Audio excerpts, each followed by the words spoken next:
Genèse le chapitre 6, la Bible nous dit que l'homme était devenu de plus en plus méchant. Et Dieu a dit, mon esprit ne va pas rester dans l'homme. Je vais lui enlever mon esprit. Et il dit, ses jours vont se limiter à 120 ans. Quand on dit la malédiction a frappé les désirs de la chair, ce n'est pas simplement vos sensations. La chair est attirée maintenant vers la maladie. Il y a des sentiments ou bien des sensations dans la chair qui la rendent vulnérable. Qu'est-ce que ça veut dire? Vous savez, aujourd'hui, on est des hommes spirituels. Tu sais que tu as un esprit, non? Mais tu es beaucoup plus conscient des besoins de ton corps que des besoins de ton esprit. Mais avant que le péché rentre dans l'humanité, l'homme était conscient d'être un être spirituel dans un corps. Mais depuis que l'homme a péché, on lui a dit, maintenant là tu es poussière. L'homme a commencé à réfléchir à partir de sa matière poussière. C'est de là que vont sortir donc les maladies, donc tout ce qui est hypertension, diabète, tout ce que vous souffrez dans votre corps, ça vient d'une vieille malédiction. Et de nos jours encore, d'autres malédictions sont venues s'ajouter sur les faiblesses de la chair. Mais Jésus-Christ a vaincu la chair. Dis avec moi, j'ai la victoire au nom de Jésus. Alors, quand Dieu dit dans le livre de Galates, marchez selon l'esprit et vous n'accomplirez pas les désirs de la chair. Il n'est pas en train de dire seulement, marchez selon l'esprit et puis vous n'allez pas accomplir les désirs de la chair qui sont l'impudicité, le mensonge. Ce que Dieu m'a fait comprendre, si quelqu'un marche selon l'esprit, même mourir avant son temps, il ne mourra pas avant son temps. Parce que les désirs de la chair, c'est la mort. La malédiction dans la chair amène la chair à avoir des sentiments et des émotions trompeurs. La chair avec sa femme, tranquillement, avec son mari, et puis la chair te dit, bon, quand même dans la vie là, il faut un jour aller à gauche un peu pour voir. Mais ces idées-là ne viennent pas de toi, ça vient de la mort qui est dans ton corps. Si tu écoutes ça, tu vas mourir. La chair a des désirs qui sont contre ton bonheur. Et vraiment, ne collaborez pas avec elle. Parce que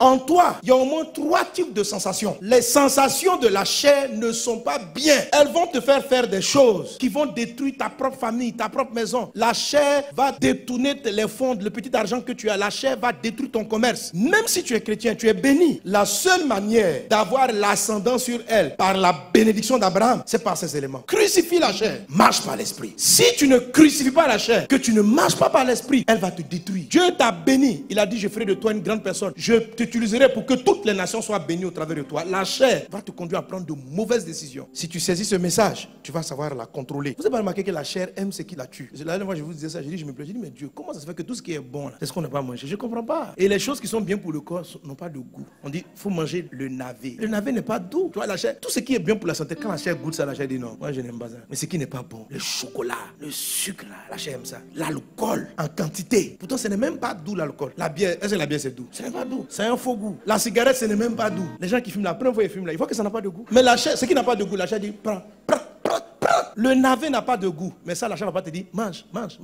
Elle veut que tu prennes ce qui va te tuer. Elle est contre ton bonheur. Est-ce qu'on est ensemble? Et la Bible dit, l'affection de la chair, c'est là.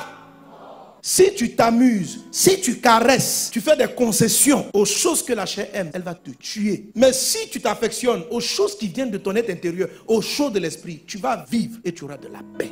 Si tu es troublé, si dans ton foyer il n'y a pas la paix, dans ta maison il n'y a pas la paix, dans tes affaires il n'y a pas la paix, je t'assure, c'est parce que tu ne marches pas par l'esprit. Quand tu suis, la Bible dit, le fruit de l'esprit, c'est la joie, c'est la paix. Tous ceux qui marchent dans l'esprit sont des gens heureux. Les gens malheureux sont des gens charnels. Le fruit de l'esprit, c'est la paix, c'est la joie, c'est le bonheur, c'est la bonté, c'est la bénédiction. C'est tout ça. Quand l'Esprit Saint prend le contrôle, tu es heureux. Quand bien même tu n'as pas assez d'argent dans ton compte bancaire, tu es paisible. Quand l'esprit a le contrôle, il met une joie dans ta famille. Il vous donne la paix. Il vous donne le bonheur. Et tu te sens bien. Et la chair n'aime pas ça. Il dit, oh, les œuvres de la chair se manifestent. Ce sont l'impudicité. La chair aime ça. L'impureté, la dissolution. La chair aime les palabres. Si la maison est tranquille, tu t'entends bien avec ton conjoint. La chair va dire, non, il faut faire palabres. La chair regarde la tête de ton conjoint. La chair dit, mais il nerfs son nez même. Et la chair va te rappeler ce qui t'a fait souffrir en 1932. Tout ça pour créer des palabres. La chair, quand elle a fait des cauchemars, elle se réveille issu de mauvaise humeur. C'est la chair. On te dit, bonjour. Non, laisse-moi tranquille. Tu vois des choses comme ça. Tu dois arrêter ça. Parce que ça pollue ta vie. Ça détruit tes relations. Un jour, on te voit, tu es souriant. Le lendemain, tu changes d'humeur. C'est fatigant. Personne ne sait comment te gérer. Ah, quelle est cette histoire? C'est en train de détruire ton foyer. Ton mari a peur de toi. Il t'a pas dit, mais il a peur. À quoi de ta chair? Le matin, tu dis, non, je me sens pas bien. Tu parles mal à tout le monde dans la maison. Mais la mauvaise humeur vient d'où? C'est la chair. Elle sait que la mauvaise humeur va traîner le trouble dans ta famille. Et puis, elle embrouille ta maison. Quand ces genres de choses-là arrivent, ne les caresse pas. Ne les justifie pas. Ne les excuse pas. Pourquoi des chrétiens, la malédiction qui détruit les familles, qui qui détruisent le travail demeurent toujours dans la vie? C'est parce qu'ils marchent selon les désirs de la chair. La Bible dit que les désirs de la chair sont opposés à ceux de l'esprit. Dieu t'a béni d'un foyer heureux. Mais le problème avec la chair, c'est que les désirs sont toujours là. Donc, si tu ne marches pas par l'esprit et que tu les laisses prendre le dessus, tu vas voir comment ils vont maltraiter ta famille. Ils vont détruire ta relation avec ton mari. Tu vas perdre ton mari. L'affection de la chair, c'est la mort. Elle va vous tuer. Elle va tuer l'amour. Elle va tuer l'entente. Elle va tuer la joie. Et elle a des stratégies pour ça. Vous devez la vaincre en la crucifiant. Crucifier la chair, c'est quoi? C'est identifier la chair. C'est ne pas accepter ses œuvres. De la même manière que je l'ai fait pour le péché, vous ne devez pas accepter en vous la maladie. La maladie est un désir de la chair. Écoutez, il y a des gens qui ont fini par accepter la maladie comme étant normale. La maladie est totalement anormale. Tu dois la refuser du fond de ton être. La Bible dit que ceux qui sont en Christ ont crucifié la chair et ses passions. Or, c'est dans le Christ qu'on est béni. Si vous voulez être en Christ, vous devez crucifier la chair. C'est-à-dire, ne trouvez aucune excuse pour ces œuvres. N'excusez pas la maladie en vous. Vous voyez, là je vous parle de votre état moral, de votre état intérieur. C'est ce que la Bible appelle la foi. Un frère en Christ qui est en train de se dire, dans la famille, tout le monde a le diabète, tu es en train de ne pas crucifier la chair. Tu as crucifié la main de la chair et il y a un côté tu prends, tu dis oui, faut pas être condescendant. Rejette la maladie, rejette toutes sortes de maladies. Même les maladies les plus régulières chez tout le monde, qu'on a fini par accepter. Tu dois rejeter. Moi j'ai une lutte chronique avec la calvitie. Et puis avec les yeux. Ces derniers temps j'ai remarqué que la chair a des désirs. Elle veut que je vois de moins en moins bien. Je n'accepte pas. Pourquoi c'est normal? Pourquoi ma vie doit baisser? On dit non, c'est avec l'âge. Qui a dit? C'est les docteurs. Les cellules s'abaissent. Non, la Bible dit quoi? Que l'espérance de vie de l'homme a commencé à baisser quand l'esprit a commencé à partir. Il dit, je retirerai mon esprit, c'est pourquoi vous allez vite mourir. Ça veut dire quoi? Que quand l'esprit est présent et l'esprit de Dieu est présent en moi, la Bible dit, l'affection de l'esprit c'est la vie. Mes yeux doivent vivre. Les cheveux doivent pousser.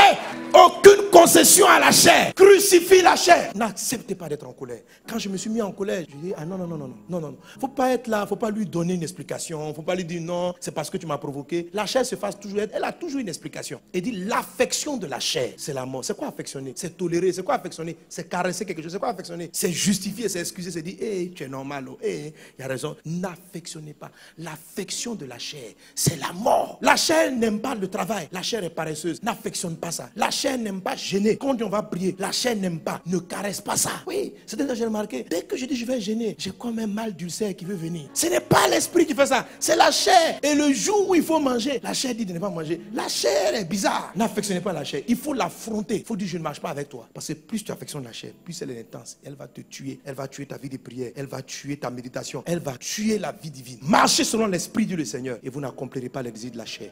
Dis avec moi, je dois marcher par l'esprit. Donc une fois que tu as décidé de ne pas composer avec la chair, affectionne-toi aux choses de l'esprit. Comment je m'affectionne aux choses d'en haut? Tout ce qui vient de la parole de Dieu, décidez que vous aimez. Même si tu ne sens rien, c'est ta chair qui ne sent rien, mais décide que tu aimes. Quand tu veux lire la Bible, tu dors, mais décide que toi tu aimes lire la Bible. Tu ne ressens rien, mais décide que tu aimes. Parce que dans la vérité, c'est ce que ton esprit apprécie. Alléluia. Aime les choses de Dieu, aime la douceur. Qu'est-ce qu'il y a dans le ciel? C'est la douceur, la patience de Dieu. Faut valoriser la patience. La Bible dit le fruit de l'esprit, c'est la bonté. Faut valoriser la bonté. Quand tu vois quelqu'un qui est bon, dis oui, c'est ça le vrai caractère. Faut pas dire c'est un faible. Non, non, non, non, non. Il dit le fruit de l'esprit, c'est l'amour. Donc l'amour, faut valoriser. Le fruit de l'esprit, c'est la douceur. Beaucoup de gens voient dans la douceur une faiblesse. Quand tu ne t'affectionnes pas à la douceur de Dieu, tu vas favoriser la brutalité de la chair. La douceur, c'est quelqu'un qui ne parle pas brutalement. La douceur, c'est quelqu'un qui lorsqu'il parle, lorsqu'il te dit bonjour, il arrondit les angles. Celui qui n'est pas doux, c'est celui dont le bonjour est piquant. Toi, bonjour. Ça, c'est pas doux. Un bonjour, on dirait on t'a lancé un caillou. Ça, ce n'est pas doux. La douceur, c'est dans le langage, c'est dans l'attitude. Quelqu'un qui est brutal. Toi, là, suis-moi. C'est pas la douceur. Tu n'es pas doux. Et beaucoup de gens ont l'impression que quand la Bible dit le royaume des cieux appartient aux violents, c'est une violence vis-à-vis des personnes. C'est une violence vis-à-vis de toi. C'est une violence vis-à-vis de ta prière. C'est pas une violence avec les gens. Toi, là, tu es violenté. Non, non, non. Faut pas violenter les gens. La Bible dit que Jésus était quelqu'un de très doux. Soyez doux. Dorlotez. Affectionnez-vous aux choses d'en haut. Amen. Que Dieu vous bénisse abondamment. Que sa grâce soit dans votre vie. Tu es béni dans le nom de Jésus. Alléluia.